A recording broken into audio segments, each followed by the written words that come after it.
Yang saya hormati Ibu Kepala UPT SDN 01 Banjarnegara, yang saya hormati Ibu CGT Angkatan 9, yang saya hormati Bapak Ibu Dewan Guru UPT SDN 1 Banjarnegara, Kecamatan Badadatu, Kabupaten Waikana. Alhamdulillahirabbil alamin.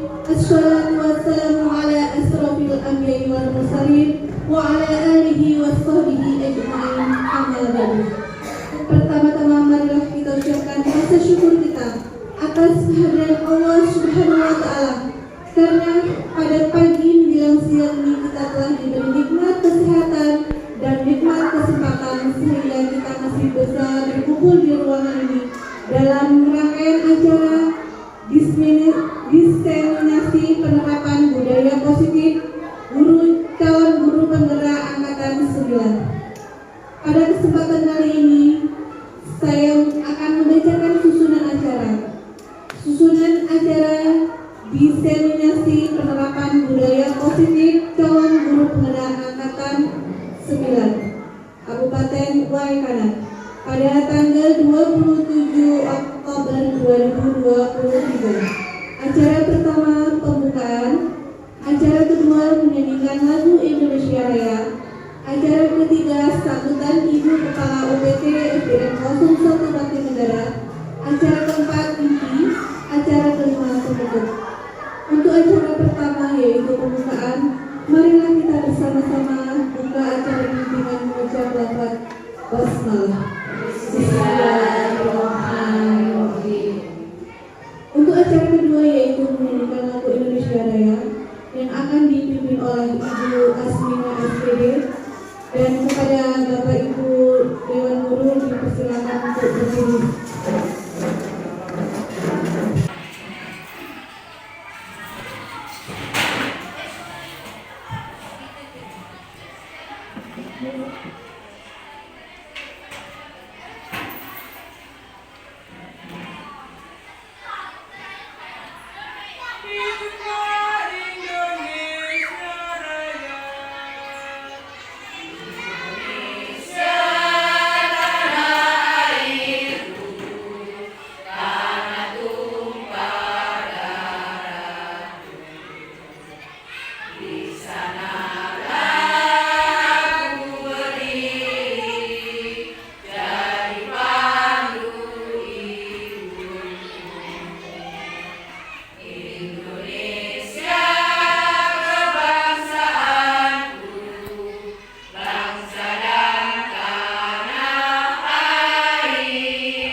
Bapak Ibu Guru dipersilakan untuk duduk kembali.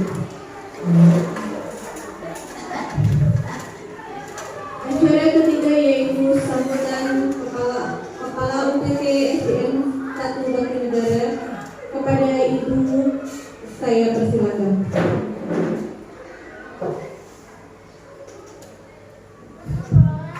Bismillahirrahmanirrahim. Assalamualaikum warahmatullahi wabarakatuh. Selamat pagi menjelang siang kepada Ibu Asmina. Tapi pun yang saya hormati Bapak Ibu Dewan Guru, Guru SD 1 Bakti Negara, yang saya hormati dan yang saya banggakan Ibu Devi selaku calon guru penggerak. Puji syukur kita panjatkan kepada Allah Subhanahu wa Ta'ala, Tuhan yang Maha Esa, atas nikmat yang diberikan kepada kita semua, yaitu nikmat kesehatan, kesempatan, iman, sehingga pada pagi menjelang siang ini kita bisa berkumpul di ruangan ini dalam keadaan sehat walafiat. Amin ya rabbal alamin. Bapak Ibu yang saya hormati dan yang saya muliakan, yang pertama saya mengucapkan terima kasih yang tak terhingga kepada Bapak Ibu yang telah hadir di ruangan ini.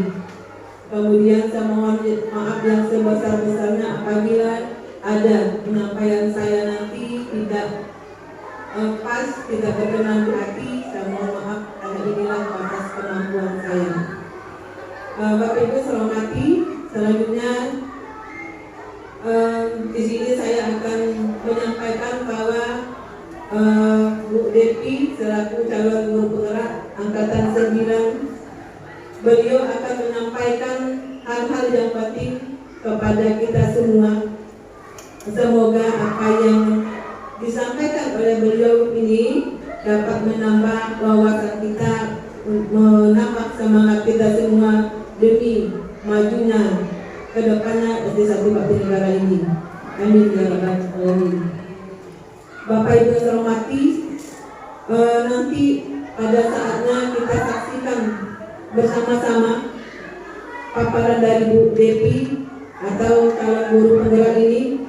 Semoga apapun itu yang diberikan jadi akan oleh Bu Devi ini akan menambah wawasan kita semua, akan menambah ilmu kita semua untuk memajukan SD 1 Bakti Negara ini untuk anak-anak kita, putra-putri kita yang sekolah di SD 1 Bakti Negara ini.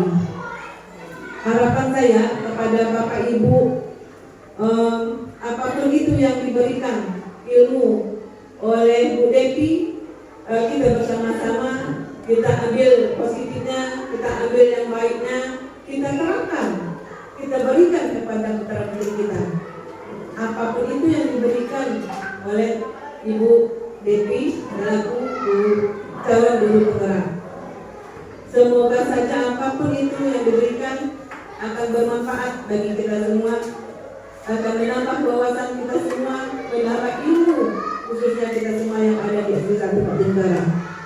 Semoga apapun itu yang dilaksanakan oleh Bu Devi dari hari ini dan selanjutnya akan kita doakan supaya lancar, sukses, tidak ada hambatan dan halangan. Mungkin demikian yang saya sampaikan. Lebih dan kurang saya mohon maaf. Kepada Allah saya mohon ampun. Wassalamualaikum warahmatullahi wabarakatuh. Selamat pagi. Saya ucapkan terima kasih buat Ibu Kepala UPTRI 1 Bakti Negara. Acara keempat yaitu acara inti, yaitu pemaparan materi dari calon guru penggerak angkatan 9, yaitu Ibu Devi Yuliansari SPD, asal dari SDN 01 Bakti Negara, Kecamatan Baradatu, Kabupaten Waikanan. Kepada waktunya saya persilakan.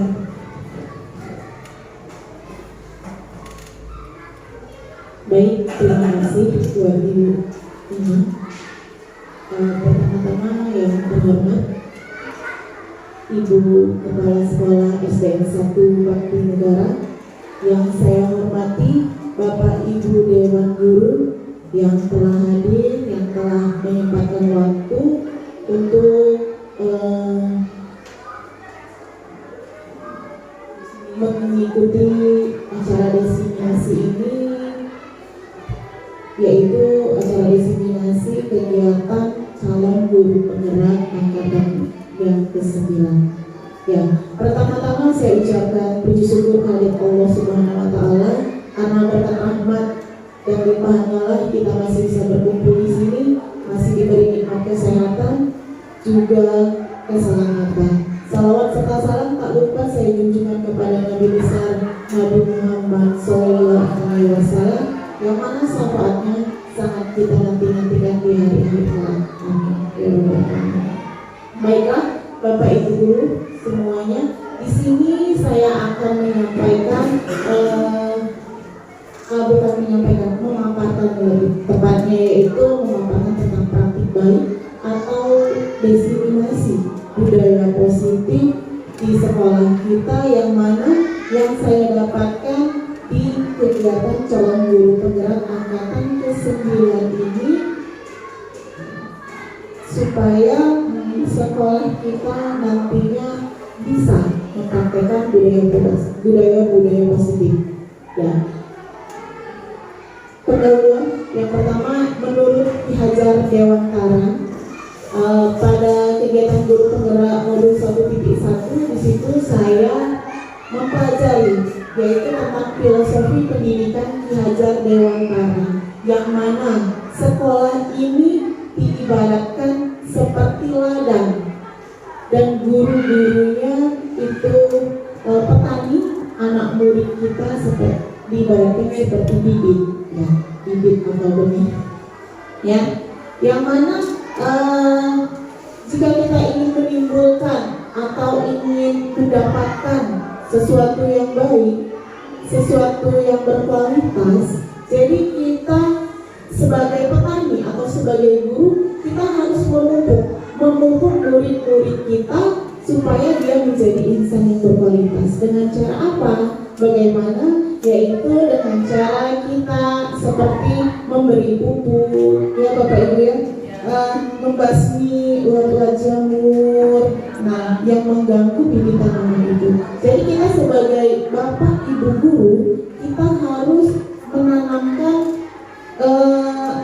harus memperbaiki kondisi tanah itu seperti apa, supaya kita dapat menimbulkan peserta didik yang positif. Ya. Dari uraian di sini, baik, selanjutnya budaya positif, ya Bapak Ibu ya, budaya positif. Di situ ada pertanyaan apa itu budaya positif?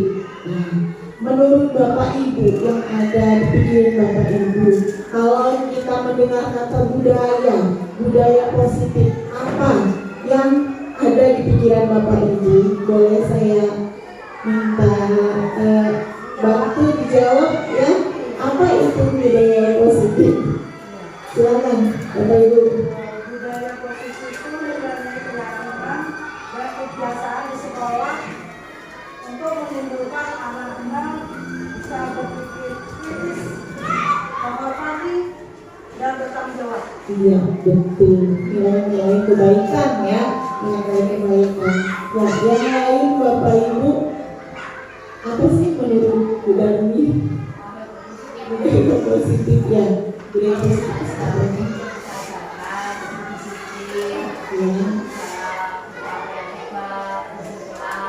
Ya, oke. Ya, jadi itu budaya positif itu seperti disiplin, membersihkan kelas, kebersihan, ya.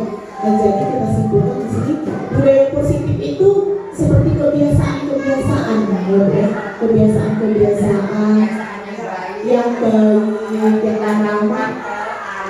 Iya benar ya. Nanti akan menjadi, kalau sudah terbiasa maka dia akan Menjalankan akan terbiasa. Iya betul sekali, akan terbiasa menjalani budaya positif itu ya.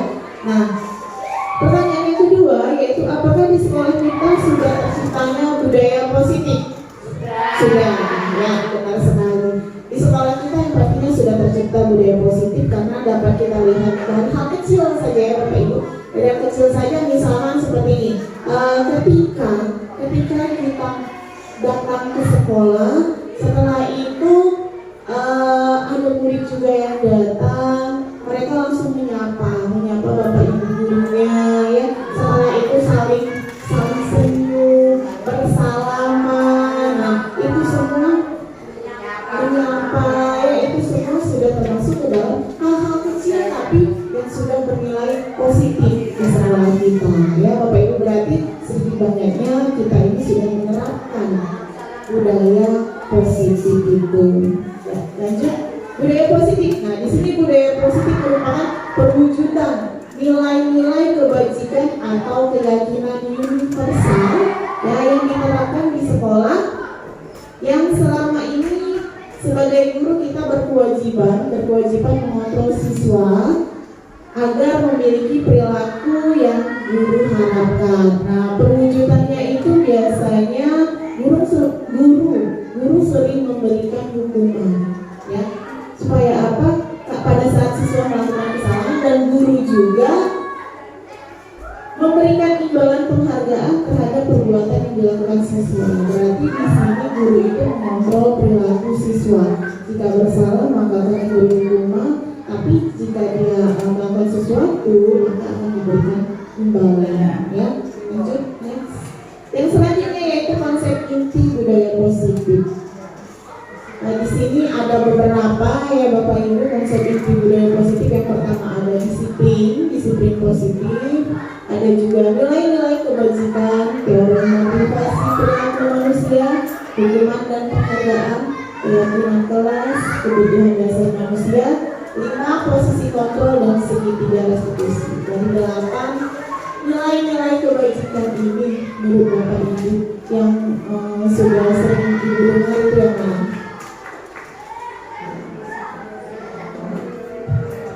Atau yang belum pernah didengar yang mana? Hukuman dan penghargaan. Ya. Lanjutnya segitiga restitusi. 5 posisi kontrol ya. Belum pernah didengar sama sekali ya. Segitiga restitusi. Baik, di sini nanti akan saya paparkan ya Bapak Ibu. Di sini saya bukan menggurui ya Bapak Ibu, tapi saya hanya membagikan praktik-praktik baik yang telah saya dapatkan selama pendidikan di CGP kurang lebih sudah 2 bulan ini. Ya. Selanjutnya next pertanyaan ya mengenai kata disiplin tadi, disiplin positif. Kita mendengar kata disiplin, apa yang terbayang di benak Ibu Bapak tentang kata disiplin? Peraturan ya, disiplin tepat waktu, menaati peraturan yang ada ya.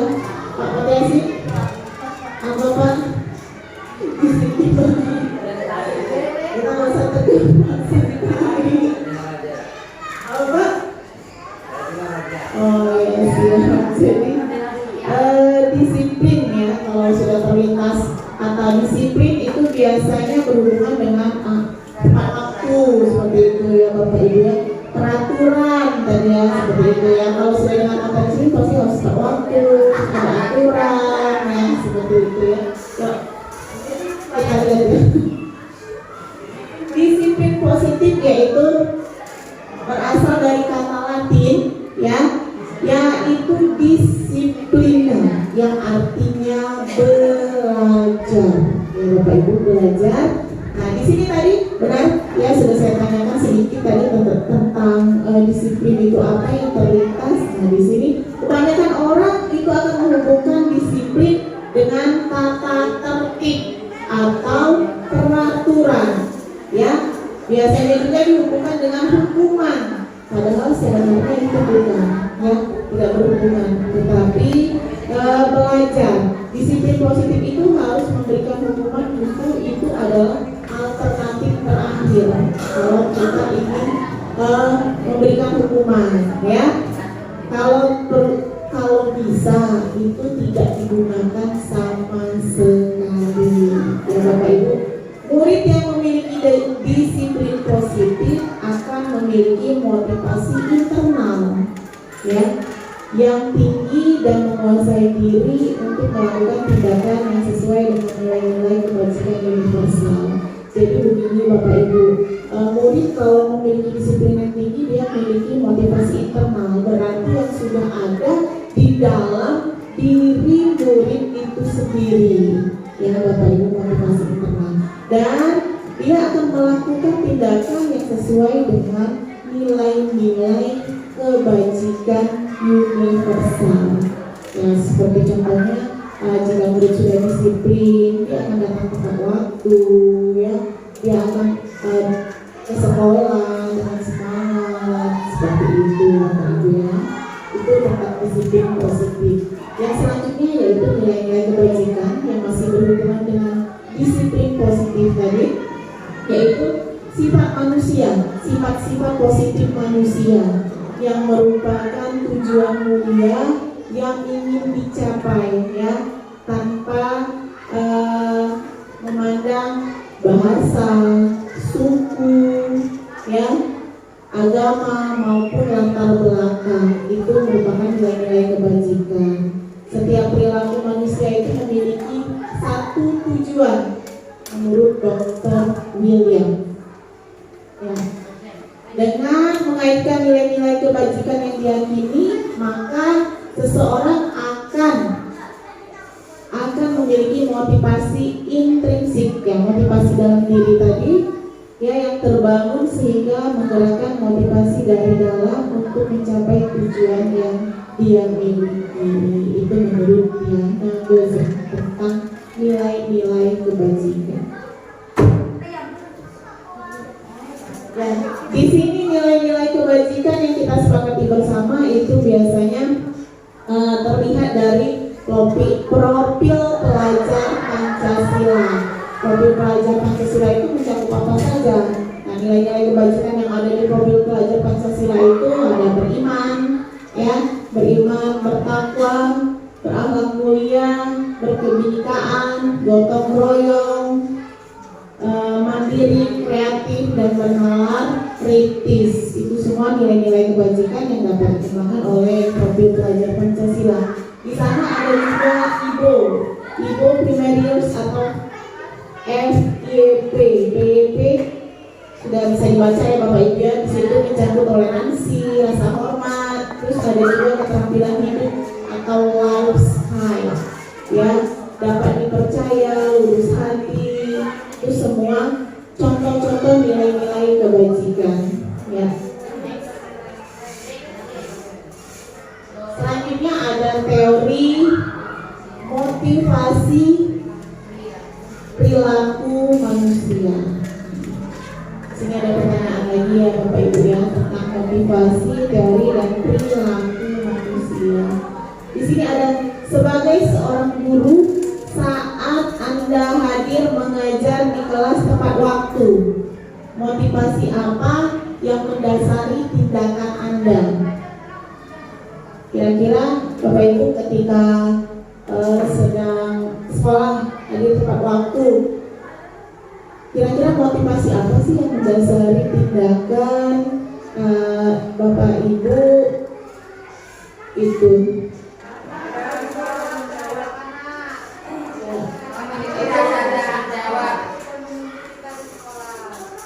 Menanamkan rasa disiplin.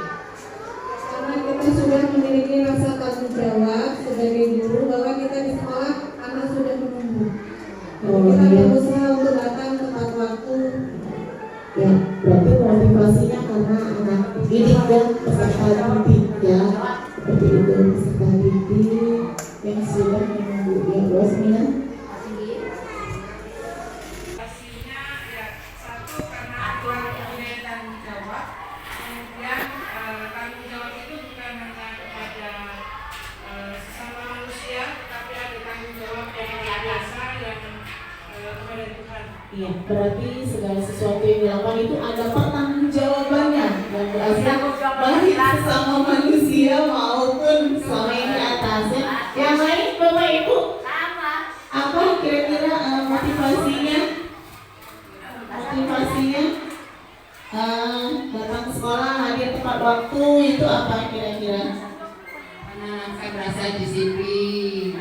Kalau gurunya datang lebih awal, akan memotivasi anaknya juga untuk datang lebih awal. Oke, siap. Berarti menanamkan sifat tauladan bagi murid-muridnya ya. Jadi kalau Contoh yang baik. iya, menjadi contoh yang baik. Jadi kalau anak-anak datang jam 7, guru datang sebelum jam 7 ya, seperti itu. Muridnya nggak nyapu, guru Kita nggak apa-apa, bukan nih. Muridnya nggak nyapu, gurunya nyapu. Kita menanamkan dulu, rasa disiplin dulu ya seperti itu. Jadi kita mencontohkan murid, gitu kita nyapu dulu. Nanti lama-lama murid kita akan mengikuti kita. Ya, bukan nih. Ya di sini ada. Apakah Anda datang tepat waktu itu tadi ya? Takut atau karena ingin tidak ditegur oleh atasan ya seperti itu ya, atau mendapatkan surat peringatan. Mungkin ada saja yang motivasinya yang seperti itu ya, tapi nggak ada ya di sini. Ya siap-siap ya di situ, yaitu menghindari ketidaknyamanan ya Bapak Ibu ya. Kalau kita datang karena saya harus tepat waktu nih datang ke sekolah supaya saya tidak ditegur sama bu kepala sekolah, berarti kita itu menghindari ketidaknyamanan kita ya Bapak Ibu ya. Nah selanjutnya yang kedua, Anda ingin mendapatkan pujian ya dari atasan Anda dan dapat penghargaan sebagai guru berprestasi. Jadi seperti ini, ada juga motivasinya yang kalau kita datang tepat waktu supaya saya dipuji lah nanti sama ibu kepala sekolah.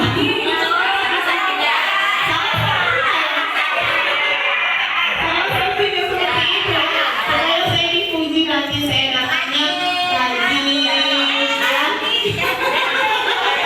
Boleh ya?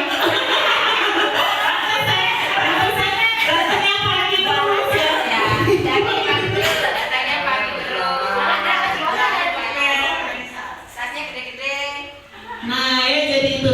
Jadi mendapat imbalan gitu ya, mendapat penghargaan dari orang lain. Terus yang ketiga, Anda ingin menjadi orang yang menghargai waktu ya, yang menghargai waktu, menghargai diri sendiri sebagai teladan dan bagi murid-murid Anda, karena Anda percaya tindakannya sebagai guru itu contoh oleh murid ya. Seperti yang tadi ya, tepuk tangan dulu.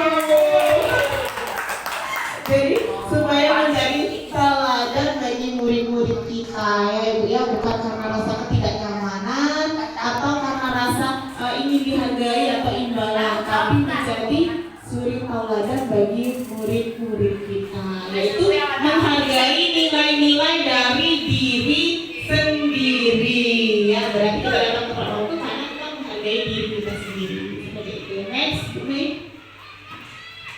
ya ini tadi ya penjelasannya lagi, yaitu menurut Diana Gozen, motivasi perilaku manusia itu untuk menghindari ketidaknyamanan itu merupakan motivasi eksternal, yaitu motivasi dari luar ya, seperti yang sudah saya katakan di awal tadi ya Bapak Ibu, apa yang terjadi apabila saya tidak melakukannya seperti itu ya. Yang kedua yaitu untuk mendapatkan imbalan atau penghargaan dari orang lain, juga merupakan motivasi eksternal dari luar. Dan yang ketiga menghargai diri sendiri, yaitu motivasi internal. Nah itu merupakan salah satu tujuan dari disiplin positif ya. Next. Nah kita lanjut ke materi selanjutnya, yaitu hukuman, konsekuensi, dan restitusi ya Bapak Ibu ya. Kira-kira nih menurut Bapak Ibu, hukuman, konsekuen, dan restitusi itu tadi apa ya Bapak Ibu ya? Hukuman itu seperti apa, konsekuensi, dan restitusi ya Bapak Ibu. Hukuman itu apa sih hukuman gitu? Hukuman itu Ya, Pak Madrasih ya. Apa hukuman itu ya menurut Bapak?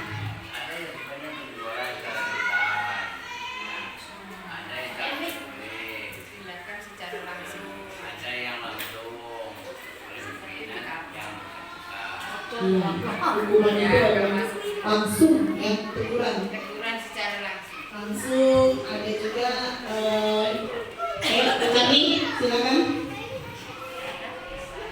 Ada Konsekuensi biasanya kan sering dengar konsekuensi ya. Mempertanggungjawabkan perbuatan. Ya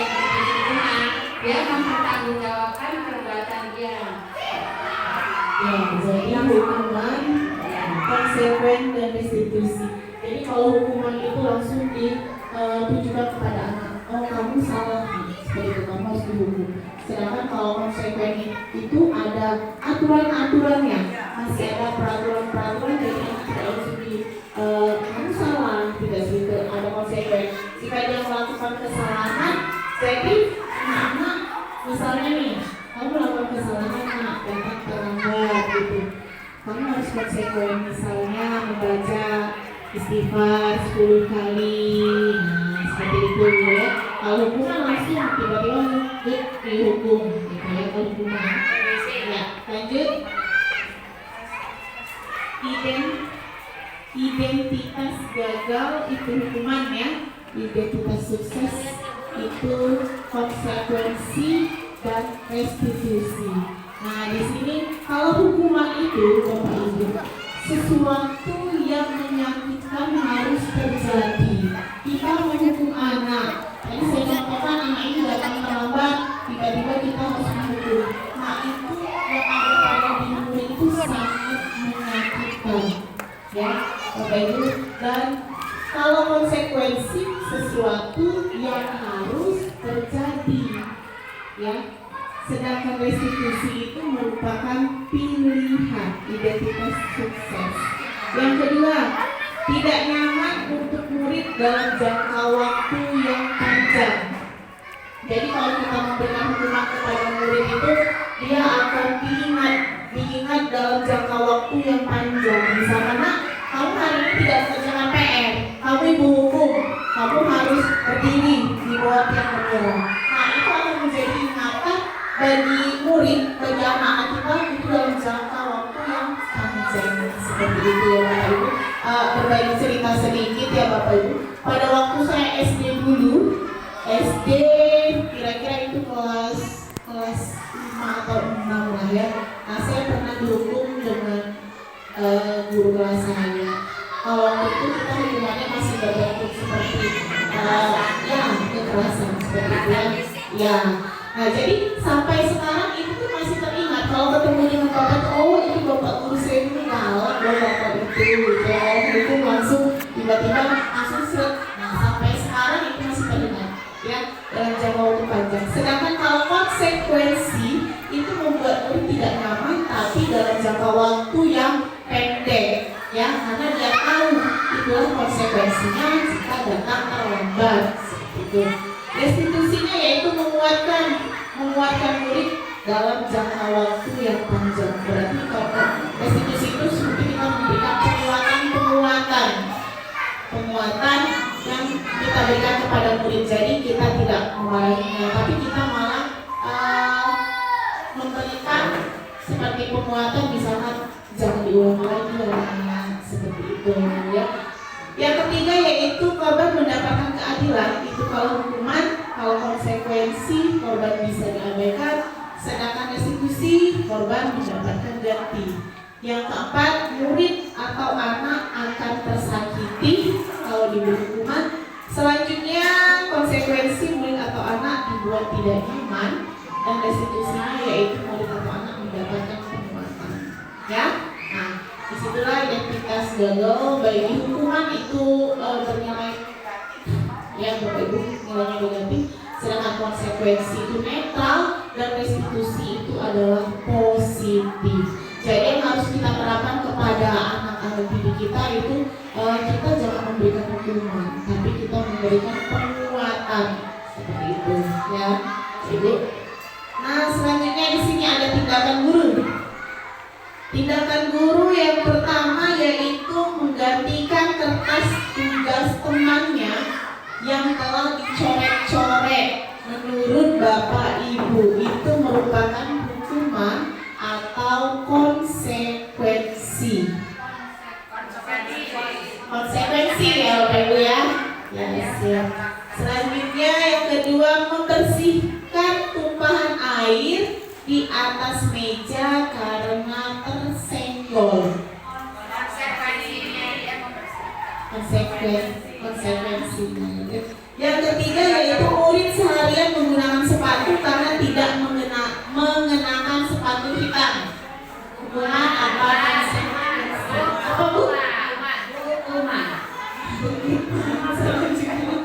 Lari mengelilingi lapangan karena terlambat.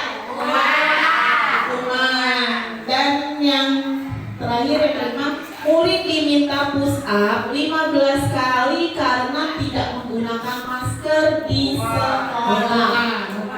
Wow, sepertinya sudah pada paham semua ya Bapak Ibu guru yang sudah mengerti semua, sudah bisa membedakan antara hukuman dan konsekuensinya. Ya, next kita lihat. Nah, itu dia. Jawabannya yang pertama betul, konsekuensi. Yang ketiga itu hukuman ya. Murid tidak mengenakan sepatu maka akan diberikan hukuman. Kalau konsekuensi tadi membersihkan tumpahan air di atas meja karena tersenggol, itu merupakan konsekuensinya. Sampai murid diminta push up 15 kali karena tidak memakai masker, itu merupakan hukuman ya, karena dia tidak menaati peraturan. Nah, lanjut. 5 posisi kontrol. Ya, ini 5 posisi kontrol guru. Yang pertama ada penghukum, yang kedua pembuat rasa bersalah, teman, dan pemantau juga manajer. Nah, di sini kita memposisikan diri kita sebagai posisi kontrol yang mana? Ya Bapak Ibu. Nah, di sini saya akan menayangkan video ya. Saya akan menayangkan video nanti Bapak Ibu bisa lihat.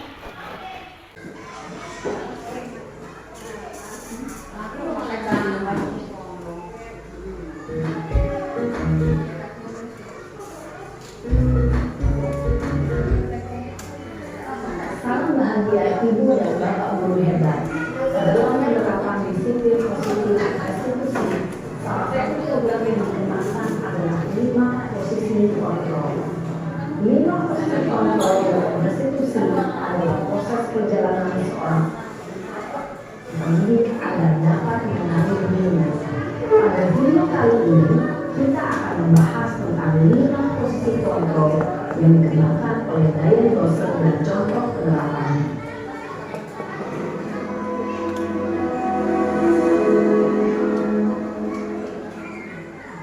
5 posisi kontrol itu adalah 1. Posisi penghukum, 2. Posisi pembuat rasa bersalah, 3. Posisi tenang, 4. Posisi pemantau atau monitor, dan 5. Posisi manajer. Untuk lebih memahami kelima posisi tersebut, mari kita saksikan kasus Naren yang terlambat hadir 20 menit di sekolah dan melihat bagaimana kelima posisi kontrol dalam menghadapi masalah tersebut.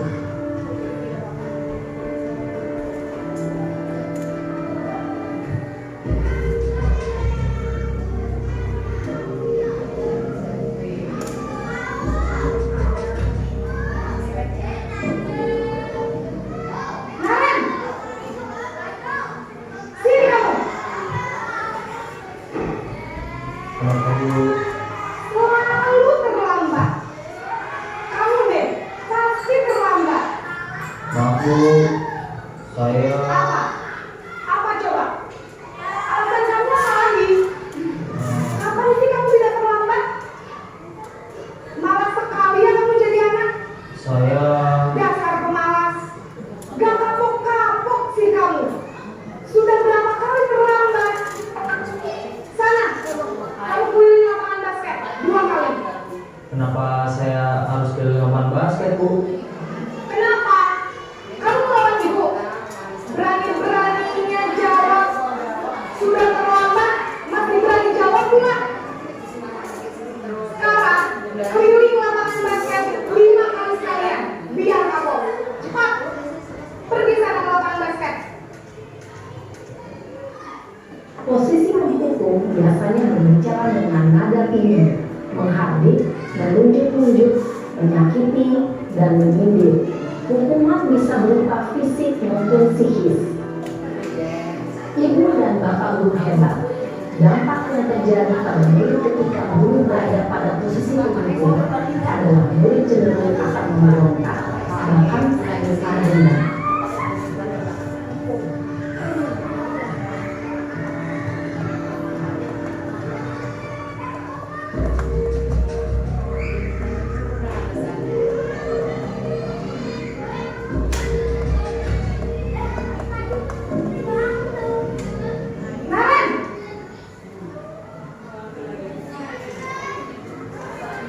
Selamat pagi, Bu. Kamu kenapa terlambat lagi, nak? Ya Tuhan, Naren. Kamu senang ya bikin ibu susah ya? Kalau kamu terlambat lagi, nanti ibu yang ditegur bapak kepala sekolah, nak. Disangka ibu tidak bisa membina kamu. Duh, gimana ini? Maaf, Bu. Duh, Gusti Naren. Kamu suka ya kalau ibu tegur bapak kepala sekolah? Terus, sekarang ibu harus tulis apa ini buku absen? Ini kamu sudah sering terlambat loh. Ibu harus apa coba? Maaf, Bu. Maaf sekali. Ya sudah, lain kali jangan bikin ibu susah lagi ya nak ya. Ibu tidak akan kuat lagi kalau kamu gini terus. Bisa jantungan kalau ibu tegur bapak kepala sekolah. Sana cepat kelas. Maaf ya, Bu. Maaf sekali. Posisi membuat rasa bersalah berbicara dengan nada tenang, cenderung lembut. Namun kata-kata yang diutarakan membuat murid merasa menjadi orang yang gagal, memandang buruk dirinya sendiri, merasa tidak berharga, dan tidak sanggup membahagiakan orang lain. Ketika guru mengambil posisi pembuat rasa bersalah, murid akan menganggap dirinya yang bersalah dan ia akan menyimpan emosi negatif tersebut di dalam dirinya.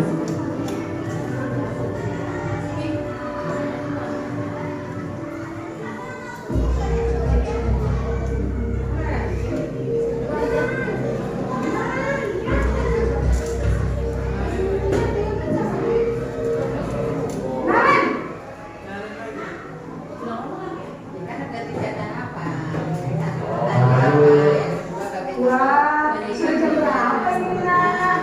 Terlambat lagi ya, sayang? Iya, Bu. Habis ibu saya belum membangunkan saya, Bu. Kamu malah menyalahkan ibu kamu. Kamu bukannya anak yang larinya paling kencang. Kok terlambat sih? Iya, Bu. Saya memang terlambat bangun tadi. Jadi biarpun saya lari kencang, tetap nggak kekejar, Bu. Ya sudah sana, nanti lain kali larinya lebih kencang lagi ya, biar gak terlambat lagi. Bikin senang ibu, demi ibu, bisa kan? Bisa lah, Bu. Ya sudah sana masuk kelas, ibu beresin urusan absen kamu. Kamu ini ada-ada saja. Dalam tekstil teman, guru berbicara dengan nada suara ramah, akrab, cenderung bersenda gurau untuk menjaga suasana tetap santai. Murid akan merasa senang, aman, dan akrab dengan guru. Identitas yang tercipta adalah identitas sukses atau berhasil. Namun, perlu diingat, karena ini masih dorongan eksternal, maka ada faktor ketergantungan dari murid kepada orang tertentu. Di sini, guru absennya, sehingga di lain waktu, murid bisa berperilaku baik, namun hanya kepada orang-orang tertentu saja.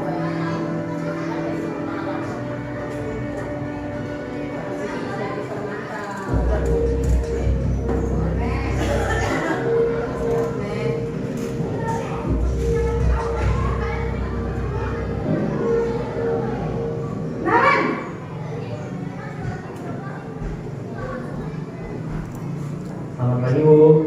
Naren, apa peraturan sekolah kita tentang jam berapa kita harus masuk sekolah, nak? Kita harus di sekolah jam 7, Bu. Iya betul, sekarang sudah jam 7.20. Naren sudah tahu konsekuensinya jika terlambat hadir. Paham, Bu. Saya harus tinggal kelas pas jam istirahat selama 20 menit. Iya benar, konsekuensinya demikian. Jadi nanti jam 9.30 pas istirahat, kamu harus tinggal di kelas, kerjakan tugas tambahan untuk ketertinggalan kamu, ya? Baik Bu. Posisi pemantau mengandalkan penghitungan atau data untuk mengontrol murid. Guru mengarahkan murid berdasarkan peraturan dan konsekuensi. Seorang pemantau menunjukkan bahasa tubuh dan ekspresi wajah yang datar dan cenderung formal.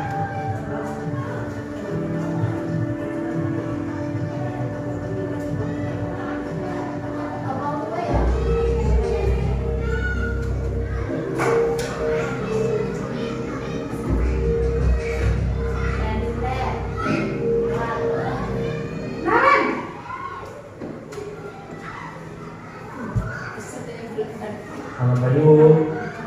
Selamat pagi, Naren. Maaf Bu, saya terlambat. Iya, sekolah masuknya jam 7, sekarang sudah jam 7.20. Jadi sekarang bagaimana ini, Naren? Maaf Bu, saya lupa secara alarm saya semalam. Baiklah, menurut kamu, keyakinan sekolah yang mana yang perlu kamu tingkatkan? Menghargai diri sendiri dan orang lain mungkin ya Bu. Setuju. Jadi, apakah Naren meyakini prinsip saling menghormati tersebut? Iya Bu, saya meyakininya. Apakah Naren bersedia memperbaiki masalah keterlambatan ini? Bersedia Bu. Bagaimana kamu akan perbaiki masalah keterlambatan ini? Saya akan coba untuk tidak lupa menyetel alarm saya Bu. Baik, kalau Naren lupa ingatkan tidak? Ada Bu, kakak saya, Kak Emma. Ada lagi selain Kak Emma? Selain Kak Emma, ada ibu saya. Baik, jadi yang mengingatkan Naren adalah Kak Emma dan ibu kamu ya? Kira-kira akan mulai setel alarm kapan nih, Naren? Setelah pulang sekolah, akan segera saya lakukan. Baik, jadi Naren akan setel alarm untuk bangun besok pagi dan akan diingatkan oleh kakak dan ibunda Naren ya? Ada lagi yang mungkin perlu dilakukan, Naren? Agar tidak terlambat jauh lagi. Tidak ada Bu. Baik, Naren. Terima kasih untuk kerjasama kamu. Sekarang kamu perlu kembali ke kelas untuk belajar. Baik Bu, terima kasih. Posisi manajer adalah posisi kontrol yang disarankan untuk membimbing murid memiliki sikap disiplin yang positif, yaitu murid yang mandiri, bertanggung jawab, dan dapat memecahkan masalah. Tujuan dari posisi ini adalah agar murid dapat berefleksi atas tindakannya. Guru akan dengan tulus memberikan pertanyaan-pertanyaan bermakna, sehingga membuat murid dapat belajar dari kesalahannya dan mencari sebuah solusi untuk menyelesaikannya. Ibu dan Bapak guru hebat, setelah mengamati adegan kelima posisi kontrol tadi, kira-kira posisi mana yang paling ideal? Posisi mana yang dapat menunjang motivasi intrinsik murid? Ya, tentu posisi manajer. Posisi ini memang posisi ideal yang ingin dituju setiap pendidik. Pada posisi inilah, guru dapat menerapkan disiplin positif dan berpihak pada murid, yang memerdekakan murid. Perjalanan seorang pendidik tentunya tidak mudah untuk sampai pada posisi seorang manajer. Namun, tujuan kita pasti, yaitu menciptakan murid-murid yang mandiri, merdeka, dan bertanggung jawab. Semoga penggambaran 5 posisi kontrol yang telah diperlihatkan ini dapat menjadi ajang refleksi bagi kita semua, agar dapat terus mengasah dan menerapkan disiplin positif yang memerdekakan murid. Mari terus berlatih dan bersemangat. Selamat menerapkan. Salam dan bahagia Ibu dan Bapak guru hebat.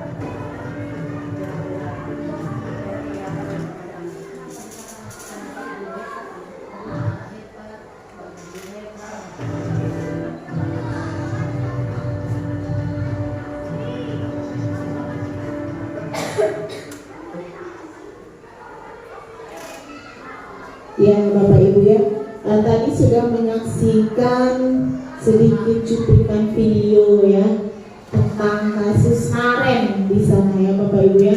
Berarti ada 5 posisi kontrolnya tadi, penghukum, pembuat rasa bersalah, sampai ke posisi manajer sudah dijelaskan semua. Nah Bapak Ibu, setelah kita saksikan tadi ada di situ posisi penghukum dia biasanya menggunakan nada menghardik seperti itu ya, nada yang keras ya, ada yang membuat rasa bersalah. Kalau rasa bersalah seperti ayolah nak, seperti itu kan, dia nadanya lembut tetapi dia menyalahkan.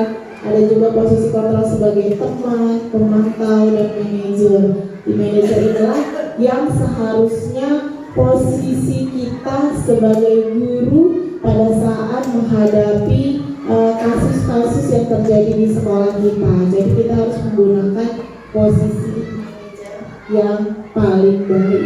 Ya, lanjut. Nah, di sini ada contoh penerapan 5 posisi kontrol. Kasusnya yaitu siswa tidak memakai atribut lengkap saat upacara bendera. Yang pertama, kasusnya adalah hormat pada bendera selama 1 jam. Nah, posisi kontrol apa itu, Bapak Ibu? Sebagai apa?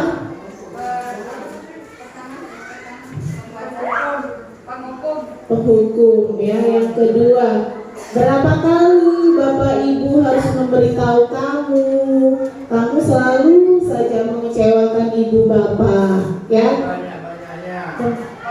pembuat rasa bersalah ya, posisi kontrolnya ya. Next, kita lanjut. Yang ketiga yaitu ayo dong ikuti aturan sekolah, tolong bantu Bapak Ibu ya, sekali ini aja, seperti itu kan. Sebagai apa? Posisi kontrol sebagai teman ya. Dan yang keempat, kamu sudah melanggar peraturan sekolah, kamu tahu konsekuensinya. Setelah upacara beli atribut ke koperasi dan jangan diulang lagi ya. Ya apa? Pemantau, manajer. Ya, kita lihat yang selanjutnya. Di situ ada ya, yang pertama tadi sebagai penghukum. Kalau sudah kamu terlambat, kamu tidak memakai perlengkapan, maka kamu harus ke lapangan basket dihukum lari 10 kali sebagai penghukum. Dan yang kedua tadi membuat rasa bersalah teman dan pemantau. Ya, keyakinan kelas di sini ya, keyakinan kelas. Mengapa keyakinan kelas? Mengapa bukan peraturan kelas? Ya Bapak Ibu, kira-kira keyakinan, harus keyakinan kelas, bukan peraturan. Yakin nggak dia bisa melaksanakan aturan menjalankan? Iya, harus membuat anak, meyakinkan anak terlebih dahulu ya. Kalau peraturan, kenapa tidak peraturan saja? Peraturan itu belum tentu anak itu yakin bisa melaksanakan. Ya. Kalau peraturan pasti bilang enggak. Kalau peraturan pasti dilanggar ya. Kalau keyakinan tidak dilanggar ya Pak ya. Baik. Mengapa keyakinan kelas bukan peraturan kelas? Jadi seperti ini Bapak Ibu ya. Keyakinan itu biasanya kita buat bersama-sama ya, antara murid dan guru, seperti itu. Anak-anak maunya seperti apa kelas kita ya. Nah misalkan kita buat nih keyakinan kelas, misalnya kalau saya yakin ini ya Bapak Ibu yang di kelas-kelasnya pasti sudah ada peraturan kelas, keyakinan kelas, kesepakatan kelas ya, pasti sudah ada. Nah kita buat keyakinan kelas itu atau peraturan kelas itu dengan kata-kata yang sederhana saja, tidak usah panjang-panjang, supaya mudah dipahami, mudah dimengerti oleh anak ya. Kalau di kelas Mudarni, contoh keyakinan kelasnya seperti apa Bu? Menghormati guru ya, menaati peraturan ya. Selanjutnya apa ini? Barangkali? Ya, iya boleh. Bukan nih? Datang tepat waktu. Datang tepat waktu, betul Mas. Datang tepat waktu ya. Jadi kalau kita kembali keyakinan kelas itu yang disepakati oleh nilai-nilai yang disepakati oleh guru dan murid dan dilakukan oleh guru dan murid serta warga yang ada di kelas itu. Sedangkan kalau peraturan itu yang dibuat oleh guru sendiri dan anak-anak harus mematuhinya atau menaatinya ya. Jadi kalau kita contohkan nih, tidak boleh datang terlambat, seperti itu ya keyakinan kelasnya ya. Kalau dalam keyakinan kelas itu tidak boleh membuat kata yang negatif seperti kata tidak, itu tidak boleh digunakan. Jadi tidak boleh datang terlambat, kita ubah ke positifnya menjadi datang tepat waktu, seperti itu ya Bapak Ibu ya. Terus juga harus membersihkan kelas gitu. Jadi kita ubah menjadi menjaga kebersihan kelas ya Bapak Ibu ya. Jadi yang perlu diterapkan di kelas-kelas itu sekarang ini keyakinan yang sudah kita buat dari murid dan guru, seperti itu ya Bapak Ibu. Selanjutnya, nah keyakinan itu ialah nilai-nilai keselamatan atau kesehatan. Itulah yang disebut dengan keyakinan. Nilai-nilai kebajikan yang disepakati secara tersirat atau tersurat lepas dari latar belakang, suku, agama, negara, dan lain-lainnya. Yuk lanjut. Pembentukan. Nah, saat kita membentuk keyakinan kelas itu biasanya bersifat abstrak, berupa pernyataan universal ya, dibuat dalam pernyataan positif. Nah, seperti kata yang tidak boleh datang terlambat tadi dirubah menjadi datang tepat waktu, seperti itu. Sedikit saja agar mudah dipahami. Jadi poin-poinnya itu yang penting-penting saja yang dibuat, yang anak-anak itu mudah untuk memahami dan melaksanakannya sesuai dengan kondisi kelas ya. Kondisi kelas kita bagaimana itu disesuaikan dan semua warga kelas dilibatkan dalam pembuatan keyakinan kelas itu. Jadi kemarin saya mau praktekkan sebenarnya Bapak Ibu, tapi karena tidak ada videonya, jadi pada saat pembuatan keyakinan kelas itu saya memberikan catatan stick note itu kecil-kecil kepada murid-murid saya beri satu-satu sebenarnya apa yang ingin mereka inginkan pada saat kita membuat keyakinan kelas itu. Jadi mereka tulis apa saja yang mereka mau, kita tempel dan nanti kita sepakati bersama. Jadi di sana guru dan murid harus melaksanakan keyakinan kelas tersebut. Ya. Lanjut. Contoh, nah di sini sudah ada ya contoh keyakinan kelasnya tadi: datang tepat waktu, menjaga kebersihan, saling menghormati dan menghargai. Berarti sesama teman dan sesama guru mereka harus saling menghormati dan menghargai. Selanjutnya, segitiga restitusi, yaitu suatu dialog yang dijalankan oleh guru untuk menghasilkan murid yang mandiri dan bertanggung jawab. Ya, restitusi tadi sudah ditenggol-senggol tadi ya di depan tadi.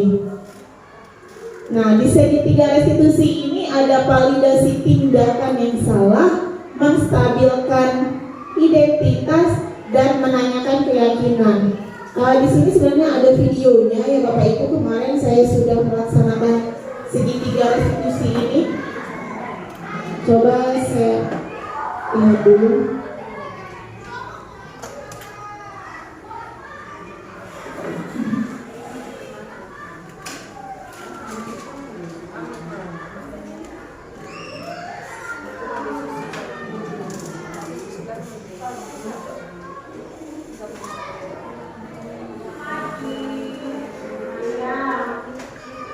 Nah, di sini ada videonya ya Bapak Ibu pada saat saya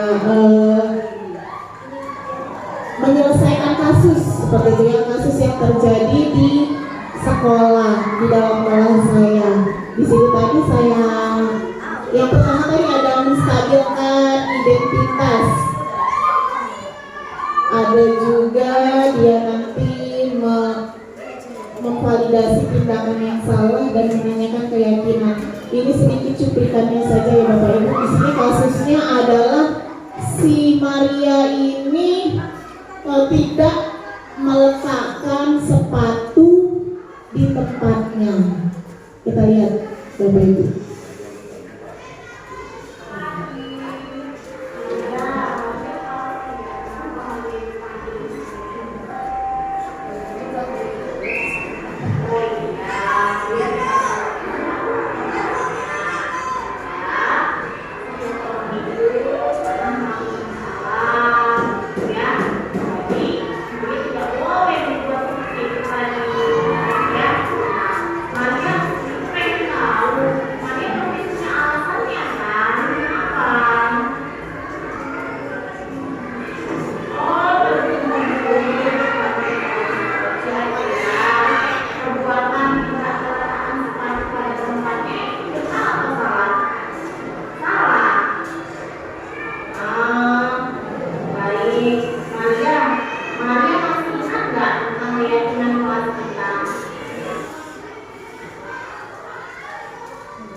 Nah itu tadi ya Bapak Ibu ya, sedikit cuplikannya kalau terjadi kasus Maria tidak meletakkan sepatu pada tempatnya. Jadi kita harus menstabilkan dulu identitasnya, seperti kita tanya apa alasannya, dan setelah itu validasi yang salah kita memvalidasi dulu kepada anak itu.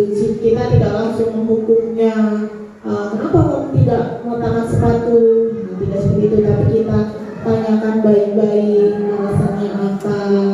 Dan setelah itu yang terakhir kita menanyakan keyakinan kelas yang sudah kita buat tadi. Ya, setiap kita nanya. Ya, Bapak Ibu ya, yang penting selalu diingatkan tentang keyakinan kelas yang sudah dibuat itu. Soalnya nanti lama-lama anaknya akan mengerti kalau Bapak Ibu ya. Yuk, segitiga restitusi itu ialah restitusi, proses menciptakan kondisi bagi murid untuk memperbaiki kesalahan mereka sehingga mereka bisa kembali pada kelompok mereka dan karakter yang lebih kuat. Itulah yang dimaksud dengan restitusi. Ya, lanjut next. Tahapan restitusi itu tadi ada 3: menstabilkan identitas, validasi, dan menanyakan keyakinan. Kembali lagi ke keyakinan yang telah kita buat di kelas ya. Selanjutnya, nah di sini ada menstabilkan identitas, yaitu membuat kesalahan merupakan proses dari pembelajaran. Kata-katanya biasa digunakan adalah berbuat salah itu wajar, seperti itu ya Ibu ya. Tidak ada manusia yang sempurna. Pada saat kita menanyakan kasus-kasus yang terjadi pada anak kita harus menstabilkan identitas dulu. Terus seperti kata Bapak, Ibu juga pernah melakukan kesalahan. Bapak, Ibu tidak mau mencari siapa yang salah ya, mencari solusi. Seperti itu ya Bapak Ibu ya, di sini yang tentang menstabilkan identitas. Selanjutnya yaitu validasi tindakan yang salah. Nah, pada saat memvalidasi tindakan yang salah, kita tahu anak tersebut salah. Yang kita tanyakan adalah, kamu pasti punya alasannya. Mengapa kamu melakukan itu? Ya, setiap anak yang melakukan kesalahan dia punya alasannya, Bapak Ibu ya. Selanjutnya, kamu patut bangga karena kamu telah melindungi sesuatu yang penting buatmu. Itu kata-katanya Bapak Ibu untuk memvalidasi tindakan yang salah. Yang selanjutnya yaitu menanyakan keyakinan. Nah, menanyakan keyakinan kelas seperti apa keyakinan kelas kita. Jadi anak kita ingatkan kembali ke keyakinan yang sudah kita buat bersama-sama. Terus nilai-nilai apa yang telah disepakati, kembali lagi ke keyakinan kelas ya. Selanjutnya yaitu ciri-ciri restitusi itu untuk menebus. Restitusi itu bukan untuk menebus kesalahan, namun belajar dari kesalahan. Restitusi memperbaiki hubungan ya. Ada banyak ini ya Bapak Ibu ya, ciri-ciri restitusinya sampai di terakhir yaitu restitusi mengembalikan murid yang berbuat salah pada kelompoknya.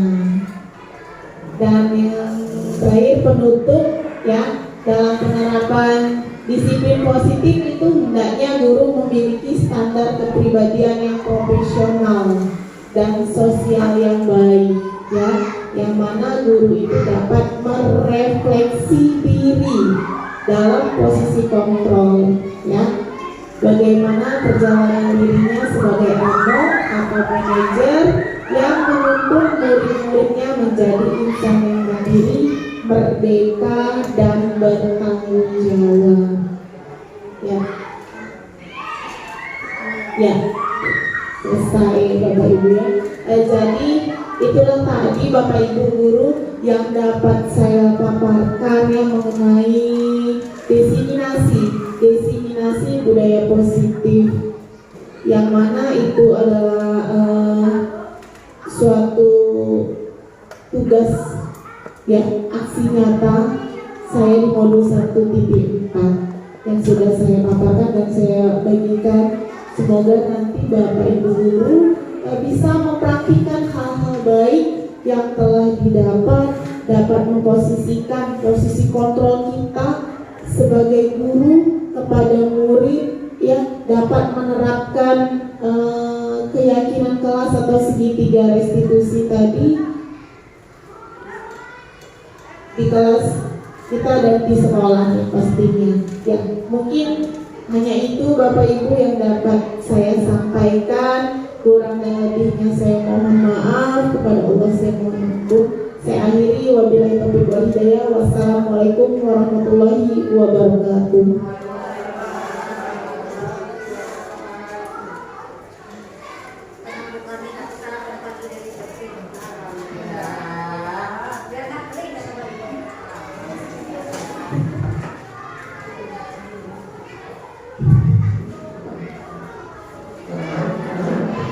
Yaitu akan Bu acara inti dari Kawan Guru Penggerak Angkatan 9 yaitu Bu Nadia Lestari. Semoga bermanfaat untuk kita semua dan bisa kita laksanakan di sekolah kita supaya sekolah kita lebih berprestasi, berbudaya ya, dan lebih baik lagi.